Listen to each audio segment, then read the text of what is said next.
confidence, some fortitude, and a little bit of hope, doesn't it?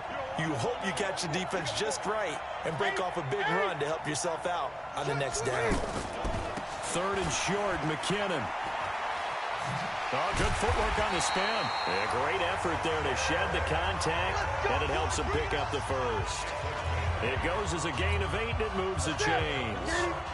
How best to describe that one? I'd say right down Broadway on that run. A straight-ahead running. I think that might be something we see a lot of between the tackles today. Well, he's enjoying things so far here this afternoon. Sees a crease and bursts through it for a solid gain. 13 yards, and it keeps the drive moving. We don't talk about it very often, but sometimes there's a dip in intensity when you start the second half, which can manifest itself in some sloppy tackling. And how about right there? He ran right through that weak tackle attempt. Dawson's kick is up and through. And that'll make it 3-0 here in the first. So the drive stalls out inside the 15-yard line, but they do get 3. And I've talked with enough players nowadays, and when they have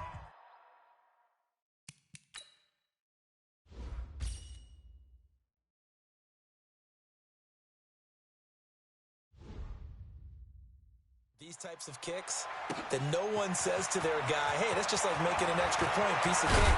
Because the extra point is not a piece of cake anymore. But kicking a field goal from that distance, just give him confidence and let him knock it through. Derek Carr is set and ready to roll as he leads the Raiders out onto the field. Carr in his 6th season, 28 years of age, former 2nd-round pick back in 2014. And a lot of people feel this is a critical season for Derek Carr as a Raider. Remember, there were whispers that the Raiders might be in the market for a QB in the draft, even contemplated maybe making a run at Kyler Murray, but in the end, they stood pat with Derek Carr, hoping that he's the long-term answer. A rare misstep on that last play because the drive has been strong, but now it's 2nd and 12. And that play going absolutely nowhere as he's belted before he could get out of the backfield. Plays like we just saw there, that's why they're up right now. And the defense, they're doing their job. Yeah, it starts with the guys up front. So when you talk with GMs who are putting together a team, a lot of them say we're going to build from the inside out, because if you control the line of scrimmage, you control the rest of the ball game, and that's what we're seeing here. They're actually playing in the offense's backfield, not necessarily just playing at the line of scrimmage. It's never a bad idea to try and get it to Antonio Brown, but there must be a little bit of the Madden curse going on for our cover athlete here. Hasn't been able to get that elite separation that we're used to seeing from him. A very good return there. Give him an even 20 yards. And this offense, they're going to have excellent field position. They take over with a 1st and 10 on the short side of the field.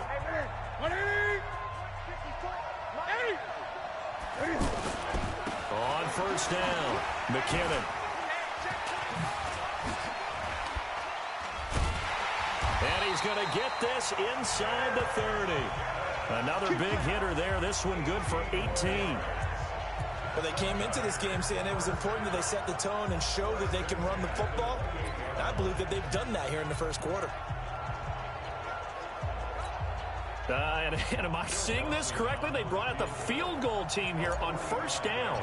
He made his first attempt, this from 45. And it bangs off the left upright and deflects away. It's no good. And this score will stay right where it is. Mr. Davis, you're a football lifer, my friend. You've called games at the highest level. You know head coaches inside and out. Please explain that one to me. Speechless. Throwing on 1st down, but this one winds up to be incomplete. Nothing doing there as the 13th play of the drive proves to be unlucky. Yeah, that one sailed on him. You've got to make sure you give your receiver a chance to come down inbounds, because they are very gifted. They'll make the circus catches, but they make them out of bounds. That does you no good. And he's going to get this all the way down inside the 35. That goes for a gain of 31. And this will probably be the last play of the quarter. Well, we spent a lot of time exalting the offensive masterminds in this game, right? They draw up these beautiful plays. They look so perfect up on the board. But occasionally, sometimes you just say, throw it up and let him go get it. How about that play? From the 34 now, here's 1st and 10.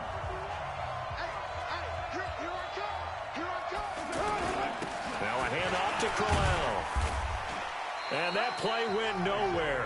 Losing yardage. It'll be back at the 36. This will be a 2-yard loss on the play. And it'll be 2nd and 12. Another example right there how this defense really is winning the entire game at the point of attack. Yeah, right there at the line of scrimmage because they are dominating it. It allows their interior guys to get upfield and spill into the backfield. So how are you going to combat that? You know, because they bring in your tight end, keep him in. Your running backs, they have to step forward. Bottom line, your offensive line has to block them first to give yourself a chance.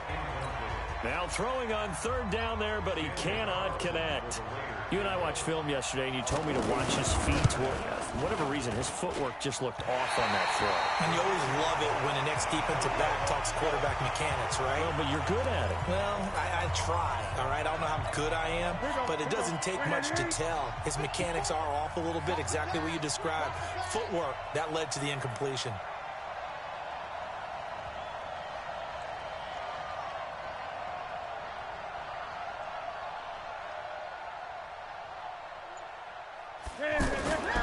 And the first play of the drive goes to McKinnon. Oh, he goes up top. Nowhere to go that time. He maybe got a yard up to the 40. They follow up that gigantic gain with the tiniest of pickups, 1 yard. Well, we saw him there trying to get it to the outside, trying to get to the perimeter, but not a whole lot of room there. But there's got to be one positive to that. If you keep moving laterally, creases tend to develop as the game moves on, and they can run it back inside later. Now, meanwhile, here's a 2nd down throw that's knocked away and incomplete. The coverage that time excellent by Nevin Lawson.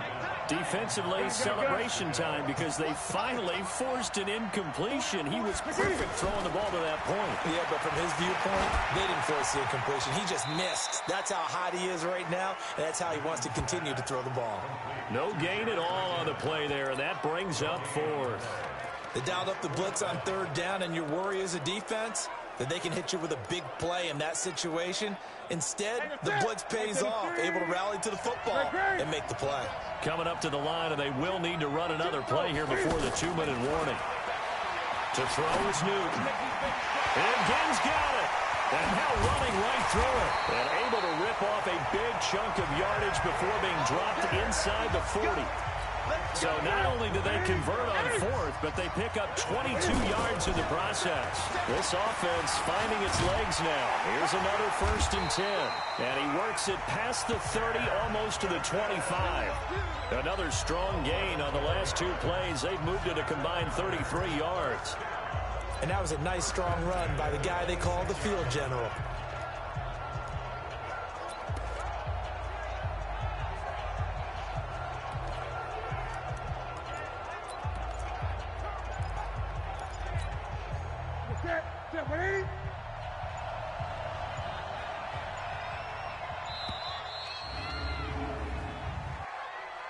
Delay of game, offense.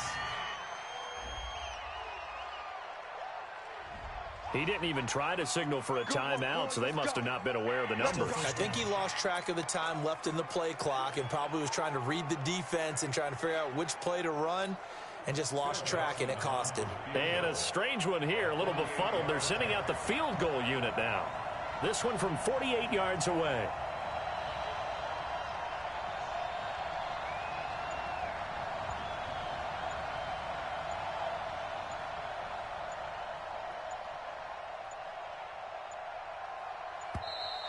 And now again, the play clock's going to run out on him. Offense. And that'll set him back 5. Let's go, boys. Let's go. Still 1st down. Successive penalties have him looking now at a 1st and 20. Out to the right, here's McKinnon. They'll be brought down on the 30-yard line after a gain of 6. And there's the first tackle of the game for Carl Joseph. He's one of those safeties that you can utilize in any way you want. But I will have to say, I think the #1 thing he does best is tackle. McKinnon now going to try the left side. Oh, an absolutely filthy juke. He's got some space now. And he's brought down, but not before he reaches the 8-yard line. 22 yards there, a 1st down. this guy's well on his way now to a big game on the ground. It's another good run there. Puts him over the century mark in yardage, and we're still in the second quarter.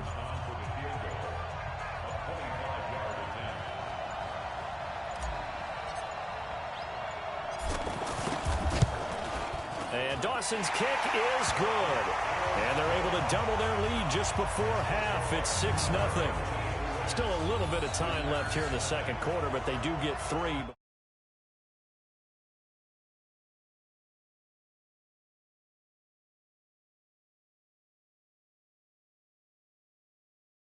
For the half and expand that lead. And they have to be happy about that, and we haven't met a team yet that doesn't put an emphasis on trying to get points on the board in the last 2 minutes of a half.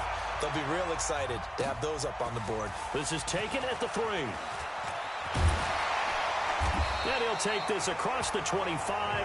Couple extra yards up to the 27-yard line.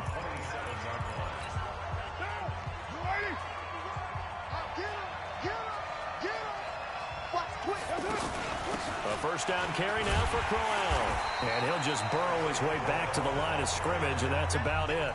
Justin Simmons up from his safety spot to make the tackle. First half in the book. We now proceed to the start of the second half. Both teams appear ready for the fight ahead, and we resume action here in quarter number 3. This is taken at the 3. And he breaks it all.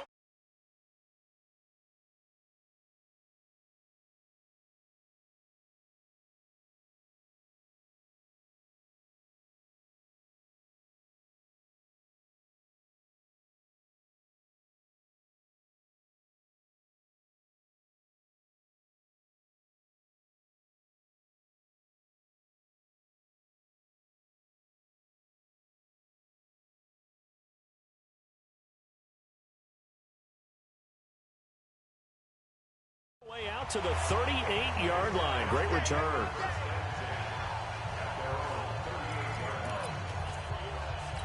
Now this offense ready to head back out there. They have the lead. Now they'll be looking for some separation here as we begin the third quarter. I like the way you turn that, because now I think they go a little bit deeper into their playbook. They like what they did in the first half. That worked okay. But in order to get the separation that you just talked about, change things up a little bit. Change your tendencies. Try and hit them a little bit more with some things they didn't see in the first half. See if they do just that. Now McKinnon. He's got a first down and more inside the 30. And he takes it all the way down to the 22. That good for 22 and a first down. As I take a look at the clock, I realize that this drive has eaten up a good portion of the fourth quarter already. Got to tell you, partner, when you're trying to salt away a game, this is exactly what it's supposed to look like. All runs on this drive so far. It's 1st and 10. And a curious play call here, to say the least. Thought it might be a trick, but no, he actually goes down to a knee.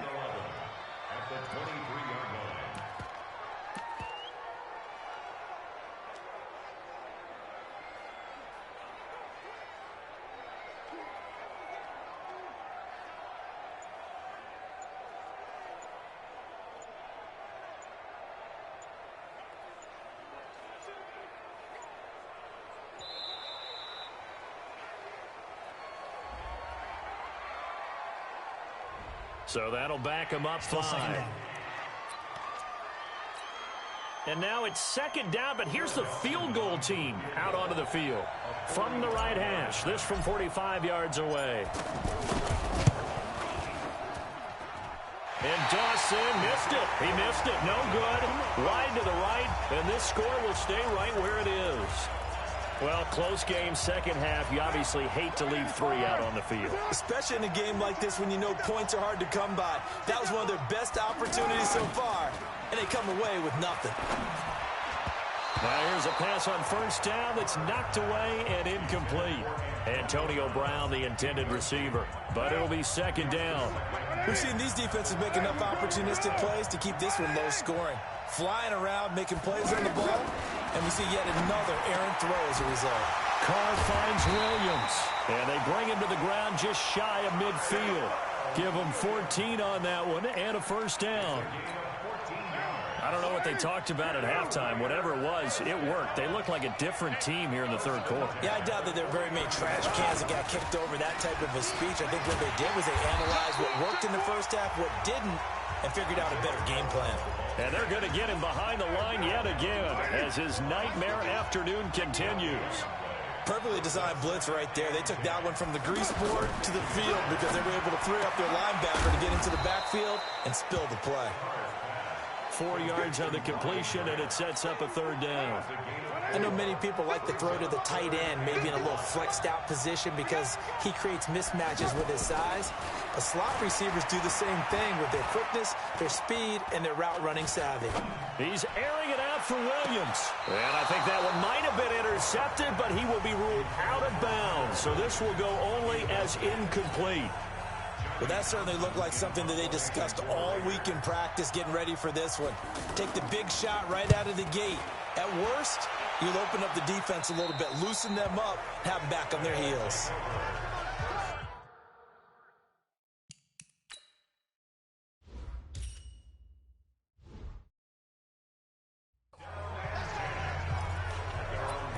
Now this offensive unit ready to see what they can do here. They have the lead. Now they'll be looking to extend that lead.